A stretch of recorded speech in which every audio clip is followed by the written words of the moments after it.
teníamos pendiente y yo les había anunciado ayer la entrevista con el comandante Luis Altamirano, el general Luis Altamirano, que nos acompaña ya para evaluar la situación de seguridad. Ya lo hemos revisado ampliamente, son 2.400 las muertes registradas durante el primer trimestre más grave y más violento en números en la historia, que además nos deja noticias tan eh, estremecedoras como las muertes colaterales de niños de 4, de 5, de 6 añitos, encontrados sus cuerpecitos por las balas que atraviesan nuestros barrios sin que parezca que nada le dé solución. Ya está conmigo Luis Altamirano y quería analizar con él también la evaluación de lo que ha sido la construcción de los planes de seguridad tan relevadas por el gobierno en cada una de sus declaraciones, incluso la visita y colaboración de el, del asesor Eric Prince, que ya lo hemos visto, es propietario de un ejército, agencia él un ejército de mercenarios que da este tipo de consultorías por el mundo, además de participar en acciones operativas en materia de seguridad, generalmente en situaciones de guerra. Sin embargo, acá involucrado en la seguridad ciudadana. Está conmigo Luis Altamirano, voy a conversar con él mientras producción trata de completar la información que les vamos a compartir desde la provincia de Esmeralda. General Altamirano, muy buen día, muchísimas gracias por estar con nosotros. Lo tomé por sorpresa, no le avisé que lo iba a poner en pantalla, ¿o estamos bien? Estaba tratando, buenos días, Fernando, tratando de solucionar un poco el asunto de internet, pidiendo que apague una televisión porque realmente el servicio está muy malo. Me preocupé un poco. A veces pasa eso, ¿no? A veces pasa eso. Y la vez pasada creo que tuvimos también algún inconveniente con la conexión, pero para mí siempre es un gusto hablar con usted, querido general. Y sobre todo para que nos ayude a entender, ¿no? Tanto a mí como a nuestra audiencia, cuáles podrían ser las alternativas de seguridad. Al menos lo que se ha ensayado hasta ahora nos deja como resultados un trimestre dolorosísimo, general, no solamente en los volúmenes de la violencia, sino también en las particularizaciones de esa violencia. Es decir, lo que en número puede ser una muerte, en la realidad puede ser la muerte de un niño en nuestros barrios, la muerte colateral de un niño. Entonces, este escenario tan grave, tan lacerante, deben encontrar en el gobierno nacional una respuesta. No parecen estar dando con ella, al menos a juzgar por la evaluación del primer trimestre del año. Bueno, en primer lugar, Fernando, nuevamente agradeciendo la invitación. Hay que tomar en consideración que lastimosamente la política de seguridad se ha movido dentro de la mesa de comunicación. Esta ha estado atada a buscar réditos de cualquier naturaleza mediante una serie de anuncios que a la final develan que en cuanto a política de seguridad, muy poco podemos decir. Porque, y esto yo no lo digo simplemente por una apreciación personal, sino basado en algunos elementos que me parece que objetivizan esta apreciación. Primero tenemos la existencia de un plan Fénix, o por lo menos la designación de esta política de seguridad que yo no encuentro por ningún lado que tenga la característica que debe tener una política que es pública, porque de eso se trata la política que tiene que elaborar un gobierno. Entonces, al no ser una política pública, cualquier cosa podemos decir en este momento, y a la final cualquier resultado también que se pueda obtener puede ser mostrado ya sea como un logro o como un avance. Entonces, no hay una política de seguridad propiamente dicho que podamos nosotros hacer una evaluación. Y cuando vemos varios momentos, y especialmente estos últimos, a pesar que desde el primer día de gobierno se presentaron los mismos, de una forma desarticulada, pero cuando vemos estos últimos meses, primero con el anuncio de la presencia de fuerzas especiales extranjeras en el territorio, se había hablado de fuerzas especiales internacionales en el comunicado emitido por el gobierno nacional, Posteriormente se habló de una cooperación internacional, una gira que tenía que hacer la canciller, y al no encontrar una respuesta inmediata, porque lógicamente que esto fue pensado de un momento a otro, en el ambiente electoral. Entonces sale entre comillas, la magnífica idea de pensar que cooperación internacional es traer a un señor que tiene una empresa que ha sido altamente cuestionada, y eso no es cooperación internacional, eso puede ser el contrato con un privado. Y a la final se presenta esta persona en donde el propio ministro del Interior acepta en una entrevista con Carlos Vera que se tratan de mercenarios, pero que los mercenarios trabajan ahora para nosotros, porque así lo dijo.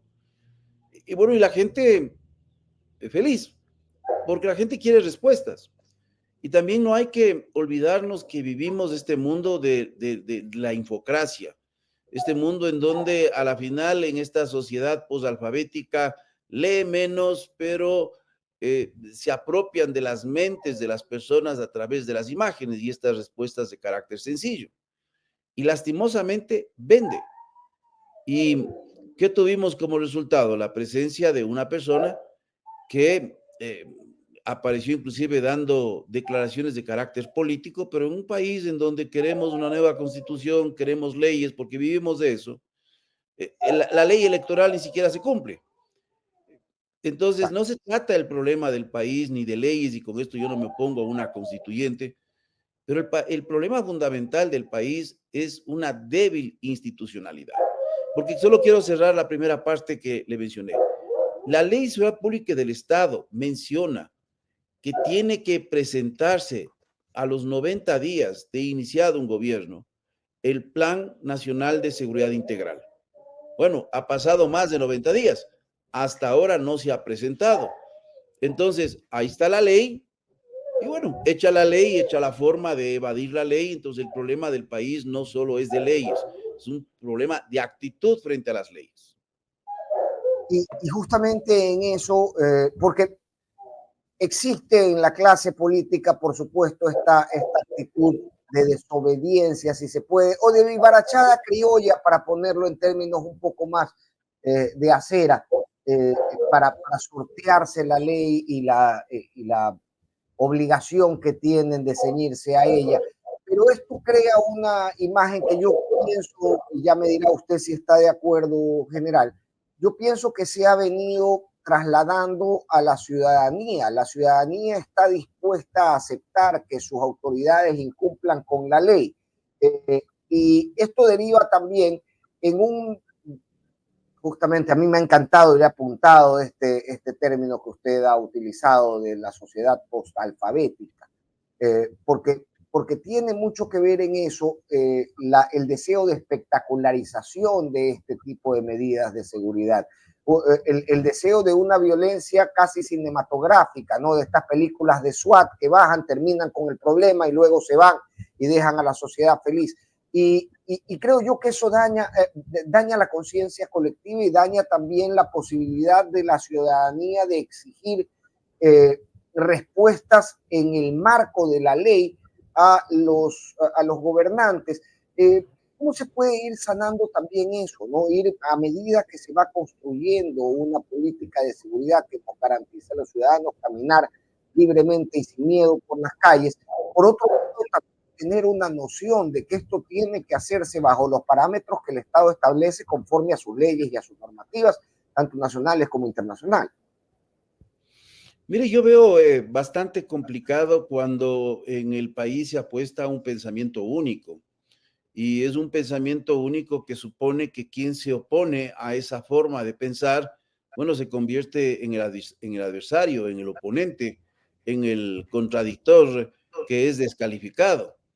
Entonces, esto le digo es bastante grave, sobre todo si tomamos en cuenta de que hoy en día prácticamente tenemos hemos pasado de un pluralismo a un monólogo de masas. Y en el Ecuador hemos pasado a una dicotomía entre dos opciones, cuando en la realidad estábamos discutiendo cuál es uno de los caminos democráticos que podíamos tomar. Pero más allá de cualquier preferencia que pueda tener el ciudadano, lastimosamente estamos cayendo en este mundo dominado por estas técnicas de información y de construcción de narrativas, por un grupo de personas sin identidad. O sea, hoy la identidad de las personas no se plasma en qué es lo que piensa, sino lo que piensa una masa digital.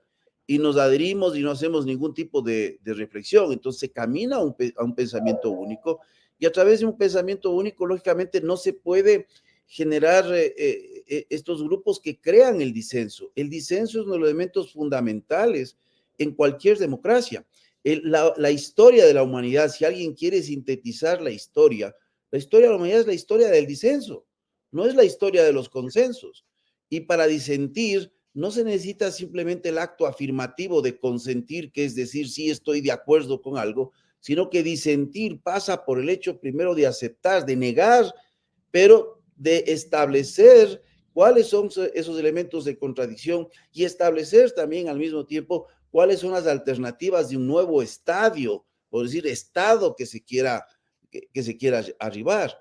Entonces, no hay una apertura, una discusión de carácter profundo. Hoy vemos que inclusive hasta la falta de méritos se aplaude. Yo veía una entrevista que hacía Carlos Vera al ministro de Defensa y al ministro del Interior, y decía, bueno, bienvenidos acá, yo sé que ustedes no tienen un título universitario, y se aplaude eso. Y yo no digo que una persona que no tenga un título universitario no pueda dar opinión o no pueda ejercer un cargo público, pero en una situación de tal emergencia que estamos, no podemos empujar a fases de aprendizaje.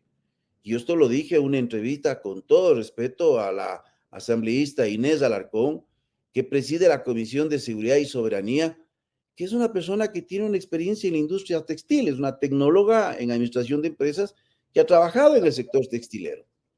No sé en qué área explícitamente, pero esa es la presidenta. Entonces, esa es la carta de presentación que tenemos. Yo siempre he dicho, cuando se administra lo público, hay que hacerlo como que si fuese de uno mismo. Entonces yo me pregunto a estas personas, que muchas de ellas vinculadas al sector empresarial, ¿colocarían ustedes a una persona en su empresa que maneje el área de contabilidad siendo un abogado? ¿Colocaría en una empresa, en un área que tenga que ver con la asesoría legal, a un ingeniero en sistemas o a un bachiller? Yo estoy seguro que la respuesta sería no lo haría. Entonces, a mí me parece que el gobierno, ahora que ha logrado consolidarse para 4 años en el poder, ya tiene que actuar con seriedad, pero seguimos con las narrativas. Entonces, claro, estas narrativas que tienen un ciclo muy pequeño de duración, porque a la final la gente se olvida, es como lo de Eric Prince. Créame que si usted no lo menciona, después de una semana estará completamente en el olvido. Y más allá de lo que pueda decir la prensa, porque también hay prensa y prensa, bueno, a la final alguien justificará y dijo, sí, pues que nos dio una asesoría, nos dio luces, y con base a esas luces ahora estamos haciendo esta gira internacional y vivimos de estas narrativas. Entonces el problema del país es muy complejo como para seguir en esto del ensayo y error, y sobre todo seguir construyendo la política pública en una mesa de comunicación. Y yo me atrevo a decir que así ha sido, por los hechos que se han ido presentando. Entonces se necesita hacer un cambio radical en la arquitectura de seguridad, se requiere hacer modificaciones en las instituciones, y se requiere trabajar en el eje de justicia fundamentalmente, en donde hay que provocar verdaderas reformas y cambios de estructura. Pero no, aquí vivimos de un mensaje militar, del atentado al presidente y la noticia de una persona que me pareció que tenía inestabilidad mental sobre unas amenazas al presidente, pero esa es la noticia del día. Pero lo estructural no se lee, no se comprende, no se aborda.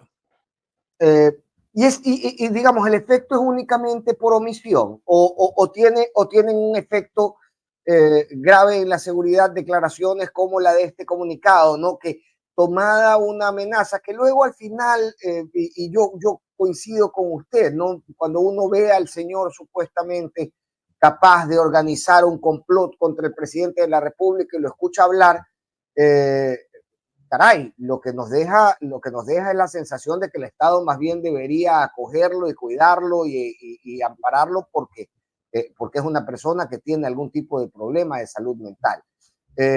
Pero el comunicado del gobierno inicia con el titular: los malos perdedores quieren irse contra el presidente.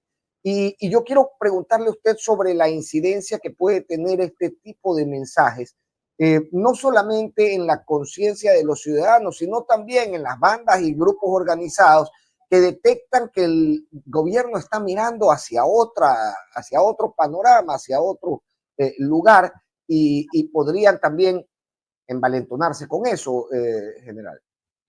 Mira, estas son las narrativas que se han venido construyendo por años con la finalidad de justificar la ineficiencia y la inacción de muchos gobiernos y también de la incapacidad de dar una respuesta coherente y de carácter estructural. Y esto lo que genera son adhesiones, porque a la final, ¿qué tenemos? Un aplauso. De eso no se pasa. Entonces, vivimos del aplauso, porque si es que atacamos al adversario o al contradictor, genera adhesión, pero en el fondo, más allá de esa adhesión, no se resuelven los problemas de carácter real. Y ese es el problema de las burbujas digitales. Entonces, como cuando yo le decía, esta sociedad posalfabética es una sociedad, no solo en el Ecuador, es un fenómeno mundial, en donde a la final no encontramos capacidad de discernir entre el mundo real y lo que pasa en el mundo virtual. Y esa me parece a mí que es la mayor gravedad que estamos atravesando en este momento. No tenemos una capacidad de pensar de qué es lo que está sucediendo. Y nos vamos a estos minutos, vivimos estos ciclos, yo digo, son ciclos a veces de un día, 2 días, se posiciona la noticia, se fue la noticia. Y ahí quedamos. Entonces, por eso mi preocupación es que esto se está manejando para ver réditos mediáticos. Si no se parte de una política de seguridad en donde los resultados se presentan como resultados, se presentan los hechos ocurridos como hechos verificados, se presentan las presunciones cuando tengan que ser presentadas con responsabilidad, evitando generar zozobra en la sociedad, sino que se analiza y se dice, bueno, hagamos esto y esto genera impacto. Entonces, cuando sale el mensaje militar, porque esto hay que tomar en cuenta, que a mí me generó gracia, ¿no? Sale este mensaje militar. Y escuchando unas declaraciones del ministro del Interior, dice, es gravísimo que se haya vulnerado la seguridad y que este documento se haga público. Él dice esto. Sí. A la vuelta de la esquina, el ministro de Gobierno dice que el documento es real al decir que existen amenazas contra el presidente. Y cuando dice que es gravísimo, que genera zozobra, bueno, un manejo prudente, fugado un documento de estos, no había necesidad de hacer pronunciamiento. Si fuese real, porque cuando yo digo si fuese real, inmediatamente me atacaron algunos. Mire, cuando uno hace opinión, tiene que hacer opinión responsable. Yo no puedo descartar que el documento sea parte de otro tipo de intencionalidad en un país en donde todo puede suceder. Pero si fuese real, en este caso ya dijo el gobierno que es real. Entonces, ahora que dijo el gobierno que es real, me pregunto, ¿para qué lo dijo? Si dice que Claro, genera... y esa es una gran pregunta. Es real. O sea, uno Esa no es una entiende. gran pregunta.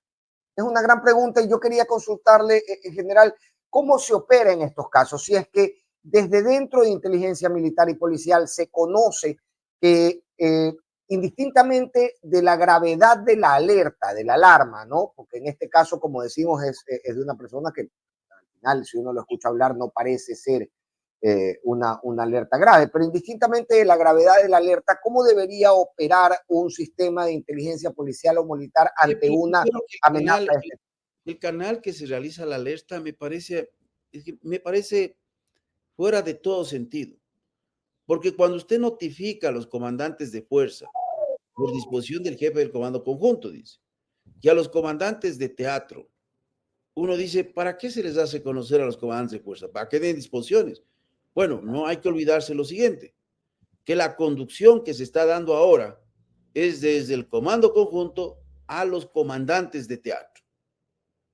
Entonces, ¿para qué el comandante de fuerza? Ah, si le voy al comandante de fuerza, él dará la disposición al comandante de teatro.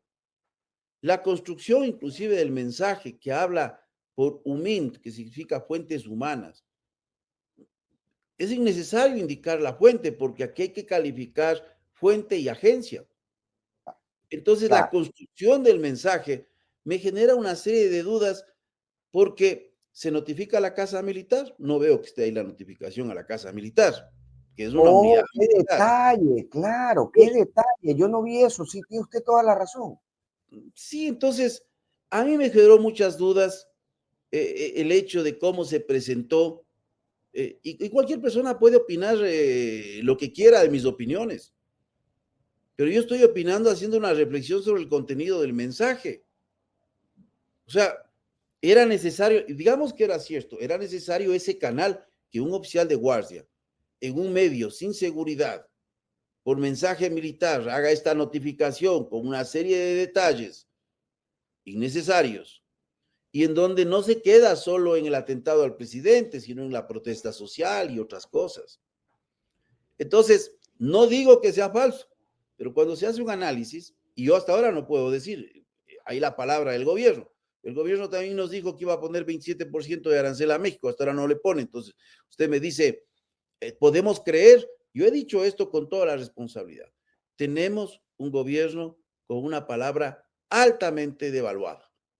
Entonces, Que lo que dice utiliza el sus gobierno canales, hay que que tomar. utiliza sus canales para reforzar un mensaje político, los canales, quiero decir, los canales institucionales de comunicación para desinformar.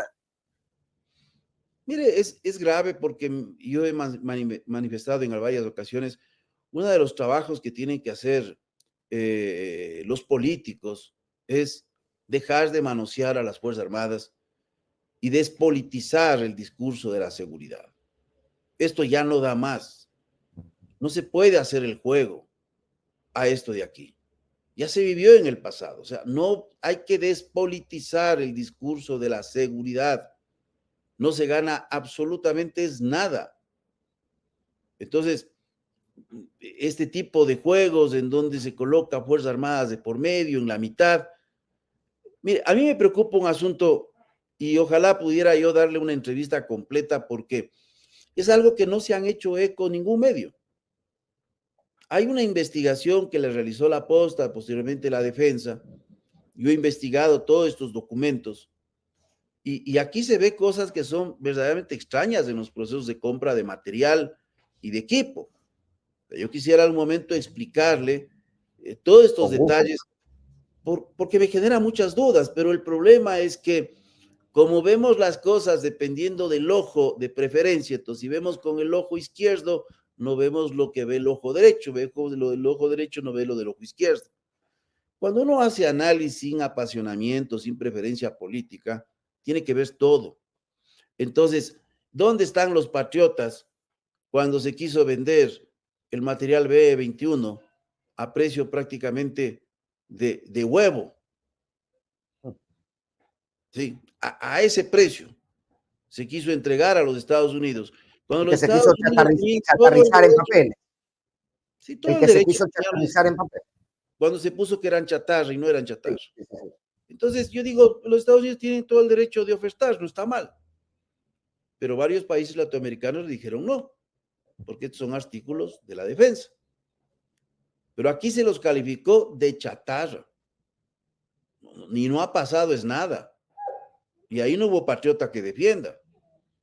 Pero cambiemos el nombre de personaje. Digamos que era el señor Correa el que estaba haciendo esto. Traición a la patria, estás vendiendo el arsenal de las Fuerzas Armadas, estás destruyendo las Fuerzas Armadas. Eso es ver con un ojo y no ver con el otro ojo. Entonces, cuando aquí se hace estos discursos, eh, si alguien está de la otra orilla diría, oye, pero esto me parece falso.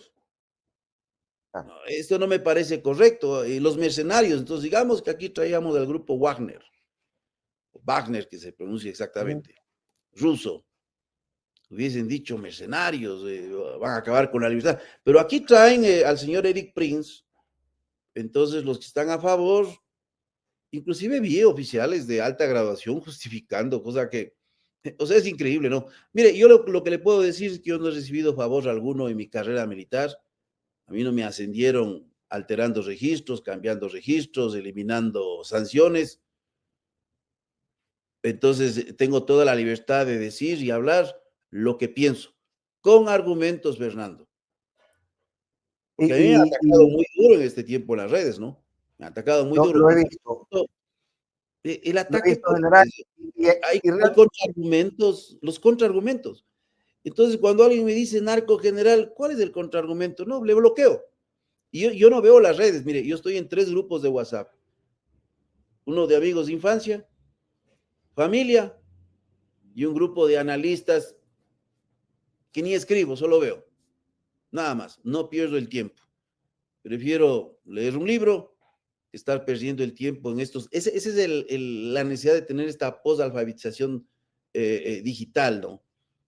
Eh, y la gravedad y mucho tiempo en estas espirales de odio, se refuerzan y es increíble porque usted puede tener un pensamiento diferente y escribe y le comienzan a hacer carga al montón y después le sacan del grupo. Así funciona eso. sí, sí, sí, Entonces, sí, por sí, sí. eso hablo del pensamiento unificado. Muchos tienen pensamiento unificado, ¿no? Y solo Correcto. ven lo que conviene ver en esta narrativa que se va generando desde el poder. Y el efecto es justamente ese, ¿no? Que la gente valiosa al final dice, ¿sabes qué? Ahí que quede esta tontería, porque yo no me voy a involucrar en esto, tengo cosas mejores que hacer, ¿no? Porque termina por ser una pelea en el lodazal. Y justamente le quería consultar sobre eso. ¿Cómo percibe usted, claro, ahora ya desde el servicio pasivo y desde fuera, pero ¿cómo percibe usted que este tipo de cuestiones están calando dentro de la vida militar y de las autoridades militares y de los cuarteles en general? General, porque al final yo sí, digamos, con todo lo que podría comprender desde mi humilde posición ciudadana, sí percibo que debería haber alguna molestia cuando se dice, oiga, salga de aquí ustedes, militares ecuatorianos, que va a venir este señor mercenario extranjero a decirnos cómo hacer las cosas.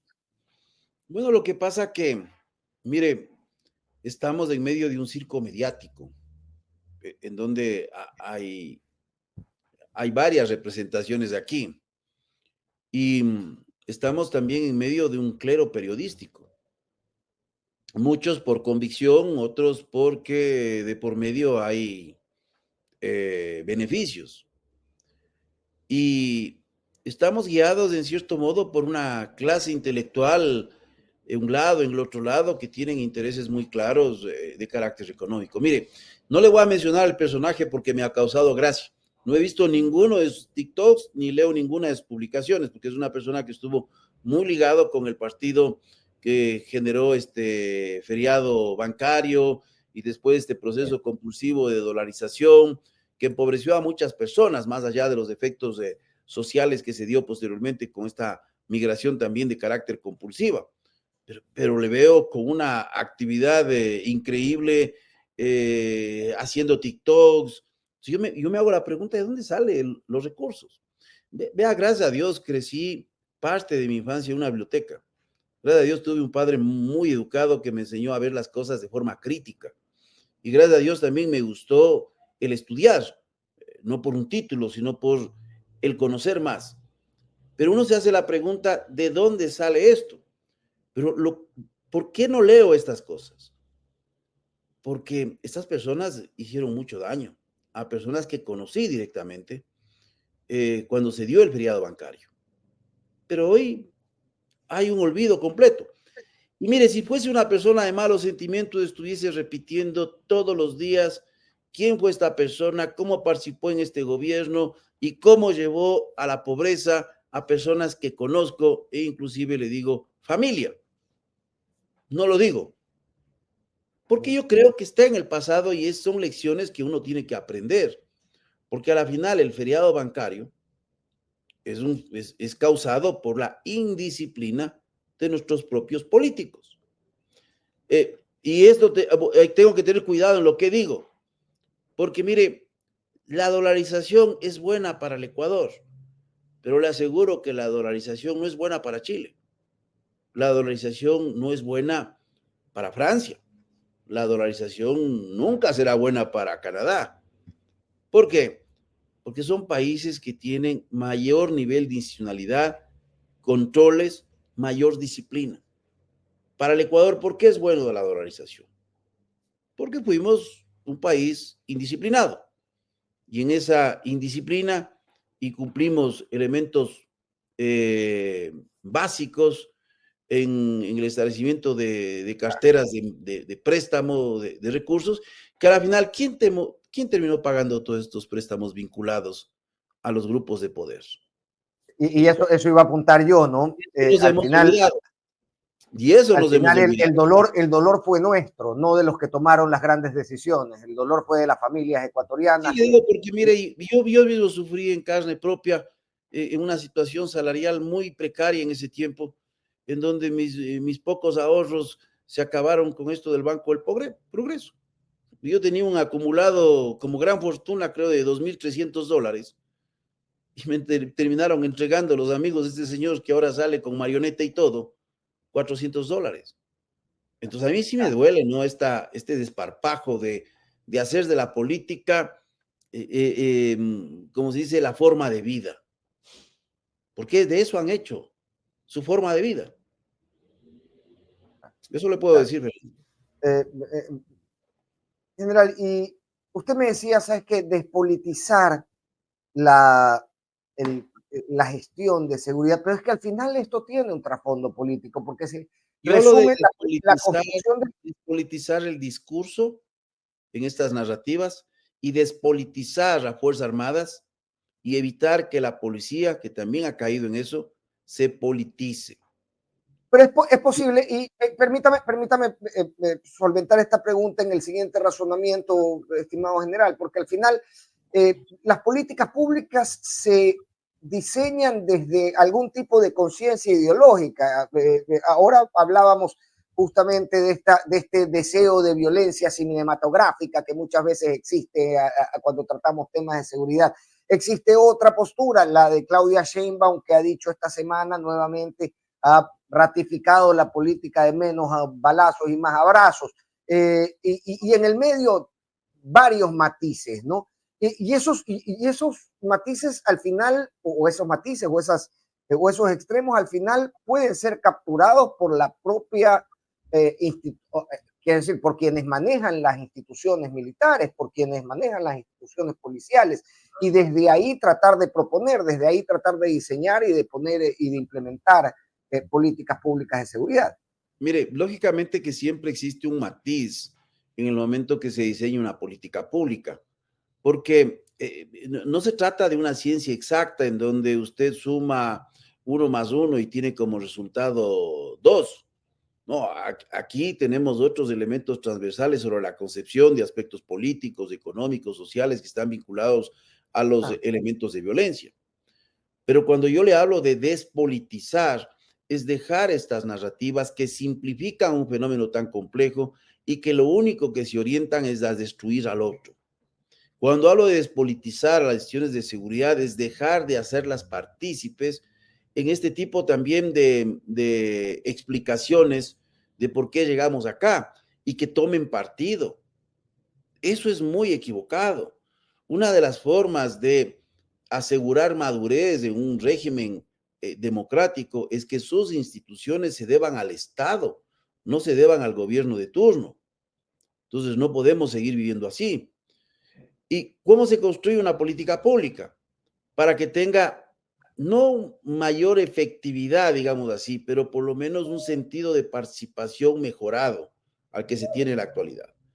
Una política pública se construye, primero, y esto creo que lo he dicho en su programa, hay 3 fases. Hay una fase que es la extragubernamental.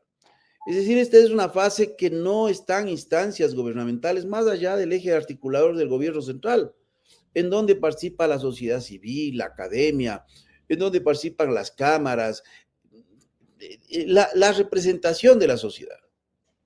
Y de hecho, por uno de estos eventos que yo tuve la oportunidad de asistir, se me ha criticado, pero no se ha criticado a las otras 12 personas, ni al general Juan Carlos Barragán de la policía. Se critica, ¿no? Pero que hay otros trasfondos, ¿no? Otros trasfondos por los cuales se ha hecho esta crítica. Y a mí me pareció bien el hecho de que se busque en la sociedad a personas que conozcan y que den su opinión. Cada uno podemos tener opiniones diversas, pero esa es una primera fase.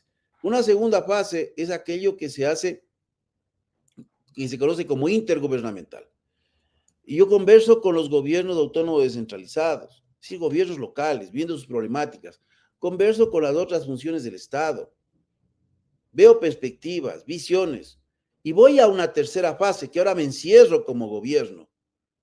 Es una fase intragubernamental, que no deja de tener una visión de carácter transversal, porque no es que me reúno con la policía y las Fuerzas Armadas o sus respectivos ministerios gestores, sino con otras áreas, por ejemplo, inclusión económica y social, con otras áreas específicas como el sistema carcelario, el sistema de aduanas, y diseño la política pública. Y tengo una versión pública de la política pública. Y tengo una versión reservada con algunos ejes o algunos elementos que tienen que mantenerse en reserva. Eso es lo que hay que hacer. Pero ¿qué hemos hecho en el país? Y esto históricamente, esto viene por años, es la sociedad de la cartulina. Aquí se diseñan políticas públicas, líneas cartulinas, lindas fotos. Yo recuerdo conversando con un asesor extranjero en un momento, dice, el Ecuador es interesante, ¿no? La política de defensa, linda la cartulina, mira la de mi país, en un papel blanco y negro. Mire la política pública de los Estados Unidos, en blanco y negro, no, nosotros son las fotos. Y a la final, cuando usted va a ver, no encuentra nada. Y cuando las instituciones tienen que decir dónde nos direccionamos, no encuentra el direccionamiento. Ese es el país. Marcando distancias, pero para ejemplificar no lo que usted decía. cambios Mire, yo hasta el año 2020 traté de impulsar el proceso de transformación en el ejército. Posteriormente me llamaron para asesorar en el proceso de transformación de Fuerzas Armadas. Alguien trasnochado sacó un artículo, dice transformación sin política. Claro, no había política. Yo me pregunto, ¿qué hubiese pasado si todo eso que estaba en el plan de transformación, de esto del personal temporal, de las unidades cuaternarias, del cambio de cultura, todo esto se hubiese aplicado de forma anticipativa? Le estoy hablando 2018, 19, comencé a trabajar en la transformación, y 2020 di un gran impulso en el cambio de doctrina y una serie de cosas. ¿Qué hubiese pasado? Era otro ejército. ¿Qué hubiese pasado si hubiésemos hecho un trabajo en todas las Fuerzas Armadas? Eran otras Fuerzas Armadas. Entonces, hay que anticiparnos, y la política tiene que ver eso, no solo la coyuntura, sino elementos estructurales, de la estructura, y yo diría de la arquitectura de seguridad del país. Entonces, no podemos seguir improvisando. Cuando yo hablo de improvisación, es que tomamos decisiones y a cada decisión que vamos tomando, le vamos buscando a dar otra respuesta mediática a esa decisión. Y así está el país. Lastimosamente, así es como estamos en este momento. Querido general, usted me hacía este relato, ¿no? De la construcción primero extragubernamental, luego intragubernamental, finalmente intergubernamental. Y en esa etapa de construcción intergubernamental, que usted me decía, nos ponemos de acuerdo con los gobiernos autónomos descentralizados, ¿se puede detectar una diferencia en las identidades de la violencia, en las identidades de la criminalidad en los distintos sectores del país? La violencia, por ejemplo, en Tulcán tiene orígenes y formas distintas que en Esmeraldas, o que en Loja, o que en Manabí, o que en Bolívar. Mire, aquí hay que diferenciar algo que también he mencionado claramente en algunas exposiciones públicas que he hecho. Debemos diferenciar lo que es, primero, la criminalidad común. Yo creo que ahí estamos nosotros de acuerdo. También de los grupos de delincuencia común organizado, y diferenciar de los grupos de crimen organizado transnacional o con vinculaciones transnacionales. Por eso es que en el país muchas veces se dice, bueno, ¿y dónde están los capos? Estamos enfocados en este momento ¿a qué? Contra los grupos de delincuencia común organizada. Entonces, cuando hablamos de la aplicación de la ley de extinción de dominio, de lavado de activos, uno dice, bueno, pero aquí no cae ninguna cuenta corriente jugosa. Claro, es que estamos sobre estos grupos. Entonces a ellos, ¿qué les va a decomisar? Un par de zapatillas Nike. Esto lo decía un general de policía en este evento que estuve. ¿Qué le va a decomisar? Una cadena de oro. ¿Qué le va a decomisar? Un plasma que tiene en su domicilio. El último arranchón. Pero ir sobre los grupos de crimen organizado transnacional y ir sobre los nodos de red se requiere inteligencia, se requieren muchos recursos de inteligencia financiera. Uno de esos casos, mire, porque aquí hay que hablar con evidencias, uno de esos casos que nos iba a conducir a lo que yo llamo el hilo del ovillo del crimen organizado o el sistema sanguíneo del crimen organizado, que es el sistema financiero. Recuerde usted que fue el caso León de Troya. El caso León de Troya, que es un caso que se paralizó por disposición de la propia policía. Yo digo la policía, una gran institución, de la comandante de policía con un oficial general de policía, con conocimiento del presidente Lazo. Y esto le traigo a colación porque ahora ha salido de que no se ha encontrado ningún tipo de responsabilidad. Claro, porque hay que acordarse que primero se paraliza esta investigación y paralizada esta investigación, cuando ya se descubre que había todo este elemento, se vuelve a abrir la investigación, pero al año y medio. ¿Y cuál fue la conclusión cuando esta investigación se subsumió, lo absorbió el caso Encuentro? Que ya no había cómo investigar porque era atemporal o extemporáneo. Eso es lo que se dijo. Pero claro, si el principal implicado, que era el señor Cherres, lo habían asesinado y hasta ahora no sabemos quién le mandó a asesinar. Entonces, el señor Danilo Carrera, cuñado del expresidente Lazo, no está por el caso de la mafia albanesa. No sabemos qué nivel de participación o de ingenuidad haya tenido en eso. Lo que sí está es por el caso de corrupción en las empresas públicas. Ahí teníamos un caso, no de zapatos Nike, ¿no? No un caso de la televisión plasma ni la canita de oro. Pero ahí está usted el poder que tienen, porque recuerde usted que se dijo varias veces, inclusive se persiguió al policía que investigaba. Claro que sí, claro que sí. Y es lo que está pasando ahora en el caso Purga con el coronel Río Frío del Cuerpo de Ingenieros del Ejército, que no tiene nada que ver por el pago de $7,000 para el arreglo del piso de la Corte Provincial la Corte Guayas. del Guayas, en donde él ni siquiera autorizó, pero era el comandante, lo hizo una persona por su cuenta, asistió a una reunión con el comandante del ejército de su tiempo, y hoy el señor está enfrentando una sentencia de 9 años y medio de cárcel. Y cuando uno ve el proceso, porque yo le digo, yo tuve la oportunidad de ver varias de las audiencias, y los alegatos del abogado, hay fraude procesal, claro. Cuando un perito presenta los chats en desorden, yo le cambio el orden, se me ocurrió una broma aquí, le pone la pregunta, te amo, y le cambia el orden y capaz que le responde alguna cosa indecente. Le cambian el orden cronológico, pero no, ahí está. ¿Cuál será la presión que tienen los jueces, me pregunto? En cosas tan obvias, yo sé decir, obvias de obviedad absoluta. Mire el dolor. Y finalmente termina pasando lo que usted me decía, ¿no? La institucionalidad ya a nivel judicial termina por responder a este relato que se instala desde los titulares, y eso tiene una gravedad. Es que tenemos miedo. Yo le digo, ya como ciudadano yo tengo miedo, porque yo he tratado de impulsar esta denuncia de 3 contratos sobre el caso cascos y chalecos, el caso equipo de intendencia y el caso de granadas lacrimógenas. Porque hay cosas que yo no entiendo. Yo lo único que quiero es que el ministro de Defensa, en vez de tergiversar mis acusaciones diciendo que tenía intenciones políticas porque estuve en una reunión académica, señor ministro, porque sí tengo título universitario, pues he estudiado.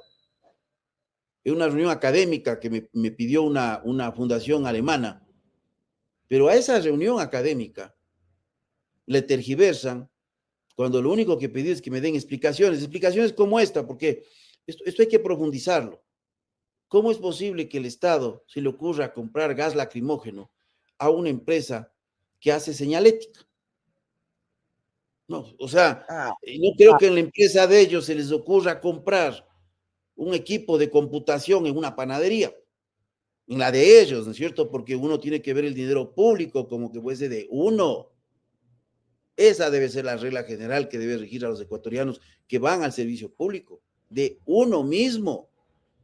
Entonces, es el país donde se compra pan en una papelería y papelería en una, y digamos, y papel en una panadería. Ese es el país. Es increíble, lo que le digo es increíble, pero ahí está. Claro, es que cuando se dan estas cosas uno piensa, ya ni siquiera les importa guardar la forma, ¿no? A contratar con una empresa textil material militar. En otro tiempo al menos las formas podrían haberse guardado, pero ahora pareciera que ya no importa. No, se porque compra de nuevo, Fernando, el catálogo de proveedores de bienes estratégicos que lo tiraron abajo en el 2024 era de fabricantes, pero ellos mismos hacen un nuevo instructivo. En ese instructivo derogan el catálogo de proveedores, cambian por acuerdo ministerial, la delegación histórica que se tenía para quien preside el Comité de Contratación de Bienes Estratégicos. Siempre fue un militar de alta graduación que era el subsecretario de Defensa Nacional. No, se lo cambia a un funcionario que en la primera designación tiene que ver con el proceso. Uno entiende cómo es que se designa un funcionario de esta naturaleza. Pero ahí sí no apareció ningún patriota, porque si esto le cambia usted el nombre y le ponía que es del gobierno de Correa, hubiesen dicho, ¿cómo es posible que el subsecretario de Defensa no participe en la contratación de bienes estratégicos? ¿Cuál es el contrapeso de las Fuerzas Armadas? Ahí sí nadie dijo, nadie ha dicho nada. Entonces, como yo le digo, vemos con el ojo izquierdo, yo hago análisis, yo no hago política. Vemos con el ojo izquierdo una cosa, lo que nos conviene, con el ojo derecho vemos lo que no, así el país no va a caminar. No va a caminar. Le digo, lastimosamente, esto de aquí para mí tiene que ser aclarado. Pero yo le digo, como persona, yo tengo mucho recelo ya. Mucho recelo porque aquí han habido cosas tan evidentes en el país de varios casos en donde la justicia prácticamente no funciona y donde la ley se ha utilizado como papel higiénico. Y en esa garantía sucede una fiesta detrás de la cortina, en la garantía de impunidad, justamente. Querido general, ya para ir finalizando esto, acaba de existir, yo quería así su impresión, por supuesto, desde el análisis, desde el respeto, de la nueva designación del general Adati como nuevo mandamás del ejército, como comandante de la Fuerza Terrestre. ¿Esto va a generar algún tipo de cambio? Justamente cuando uno hace opinión responsable, yo no puedo decirle más allá de lo que conozco. No sé cuáles serán los motivos de la salida anticipada del general Adati. Entiendo que hay protocolos, hay normas que tienen que cumplirse. No sé si es un pedido de baja voluntaria o me parece a mí que es una decisión gubernamental, pero estas explicaciones se darán en algún momento si es que es necesario que se la den. Hay que entender que también las cosas en la vida hay que hacerlas en el momento oportuno, ¿no? Porque ya después carecen de mucho valor. Pero manifiestan un redireccionamiento en la visión del presidente de la República respecto de las materias. Bueno, yo lo que he dicho en otra entrevista que me preguntaron lo mismo, les he dicho, si es que se trata de un redireccionamiento de la política de seguridad, bueno, lo que podemos decir es que hemos fracasado, ¿no? Entonces cambiamos las personas para redireccionar. No creo que pasa por ahí. Las cosas no son tan simples, porque no es que un comandante es el que va a alterar o cambiar una política de seguridad. Entonces, bueno, yo más allá de lo que le he expresado, no le puedo decir, le digo por respeto a la persona,